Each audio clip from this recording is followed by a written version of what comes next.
We beseech Mr. Chopin, who's really not without talent, to return to truth and nature. If we look at the first nocturne in B flat minor, a key that Rauschstab complains about, look at what he throws at you straight away. This beautiful cantilena with the left hand, arpeggiated figures, but in these beautiful tenth-like patterns, derived, I guess, from the kind of thing that Field does, but much more elaborate. And then look at these wonderful rhythmic ratios that give you this sort of improvisational effect. Isn't that gorgeous?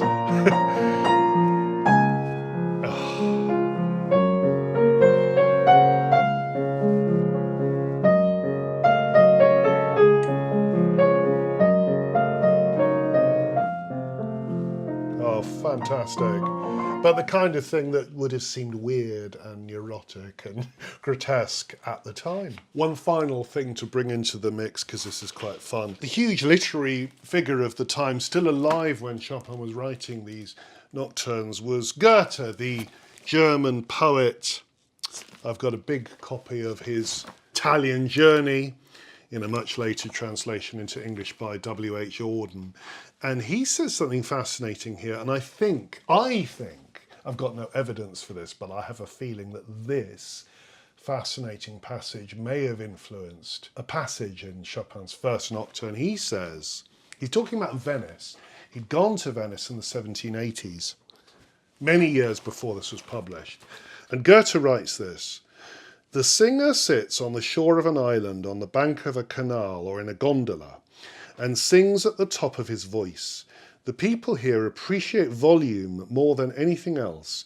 His aim is to make his voice carry as far as possible over the still mirror of water. Far away another singer hears it. He knows the melody and the words and answers with the next verse. The first singer answers again, and so on. Each is the echo of the other. They keep this up night after night without ever getting tired.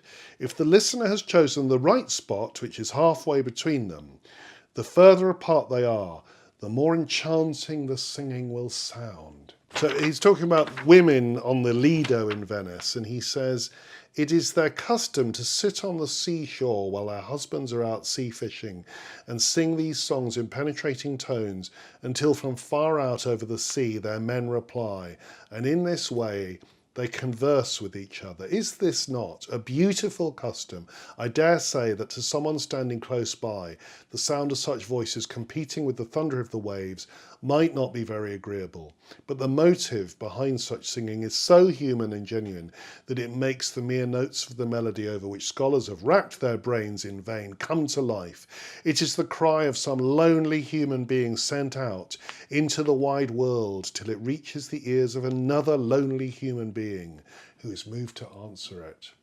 And that beautiful description by Goethe of gondoliers singing across the water and their wives hearing them from a distance, and this idea of lonely souls calling across great huge spaces over the water.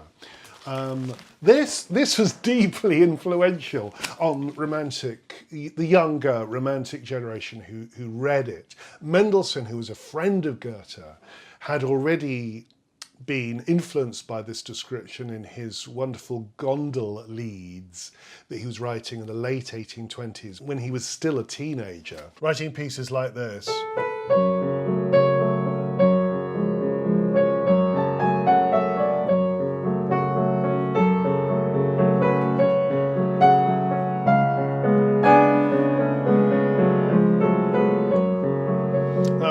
Fantastic piece, not especially like Chopin, and yet you look at the left hand and you can see you've got a third there and another third there, so you get these lovely cross-rhythmic patterns against the rhythm of the right hand. But now let me show you a really magical moment that's very evocative of the Goethe passage I've just read out. This is in the middle section of The first Nocturne, Opus 9, is a Chopin. So you have this beautiful passage where the left hand is moving in fifths, almost reminiscent of the beginning of Beethoven 9. The right hand has these wonderful resonant phrases, all built around a seventh. He's just loving the harmony that you get with the seventh and the open fifths in the left hand. And it's marked fortissimo. The pedals down.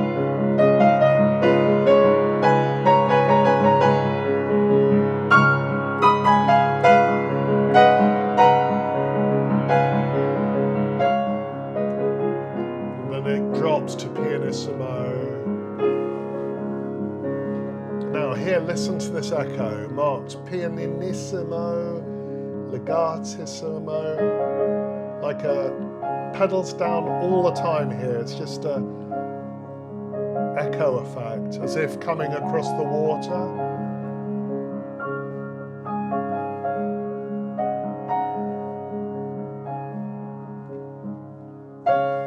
Accent there. Look at this wonderful polyphonic effect in the left hand with the,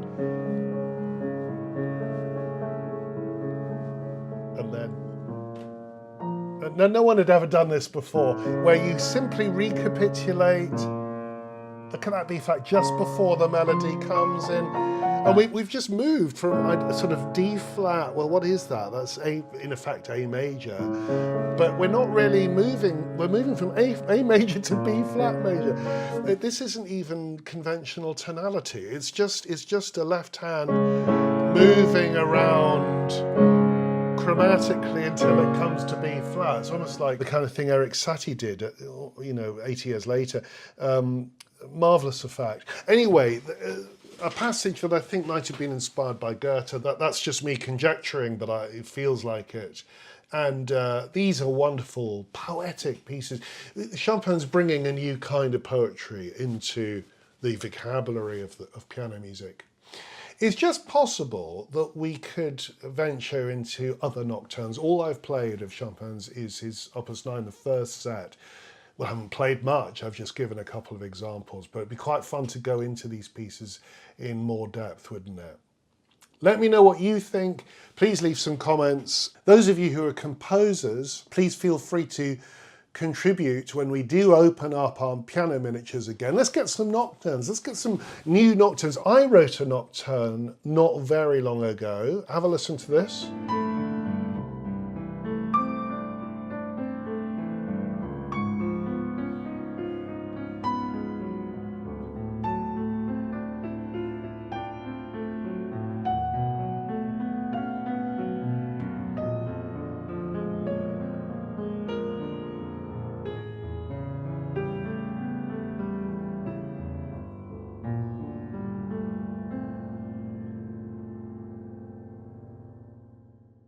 So those of you who are composers, come up with your own examples and send them over. Of course, I'm contradicting what I said recently about the Piano Miniature Project, which we've had so many pieces already.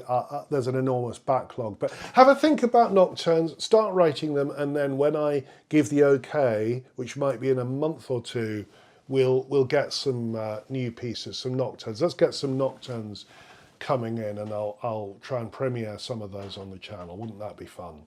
Okay, in the meantime, thank you for watching.